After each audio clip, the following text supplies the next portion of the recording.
Controversy is heating up over an administration plan to drastically reduce the amount of federal lands available for oil shale development in the American West.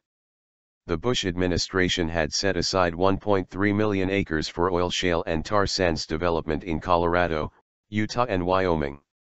The new Bureau of Land Management plan cuts that amount by 2/3, down to 700,000 acres, a decision that has prompted industry outrage.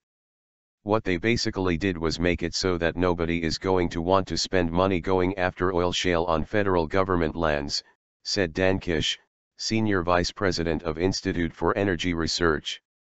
Oil shale is very different from the oil reserves driving the current energy boom in places like the Bakken Shale Formation in North Dakota or the Niobrara in Colorado. In those areas, hydraulic fracking is being used to break through layers of shale rock to reach huge pockets of oil trapped between and pump it out. Oil shale refers to shale rock itself, which contains mineralized hydrocarbons.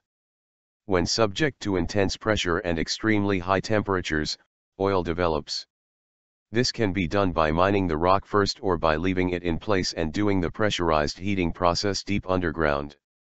That raises all kinds of concerns about what kind of impact that's going to have on our land and on our water, said Todd Malmsbury, spokesperson for the Colorado Wildlife Federation.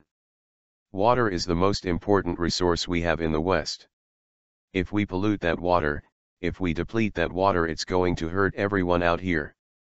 In a statement to Fox News, the BLM says it is not against oil shale and tar sands development, but will restrict the amount of public lands available for leasing until the processes are proven safe.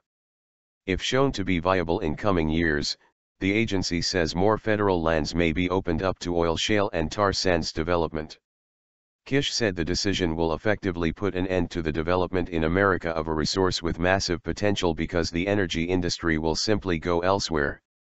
The Chinese are inviting companies in, companies that may have done business in the United States if we'd had a better approach. And we don't even know the total extent of the potential for oil from shale in America, but it's basically around 1 trillion barrels, which would be as much as the world has used since the first oil well was drilled 150 years ago.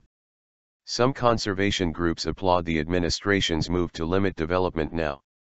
Think about the multi-billion-dollar natural resource economy that Colorado and the West has, said Malmsbury. Why in the world risk our heritage, our hunting and fishing traditions and all of the sustainable economy that comes from that on something that's speculative? It doesn't make sense from a dollars and cents standpoint. But the BLM's plan has certainly not made all environmentalists happy. A coalition of 7 groups has notified the agency of their intent to sue, saying BLM did not take into account the impact of oil shale and tar sands development on endangered species.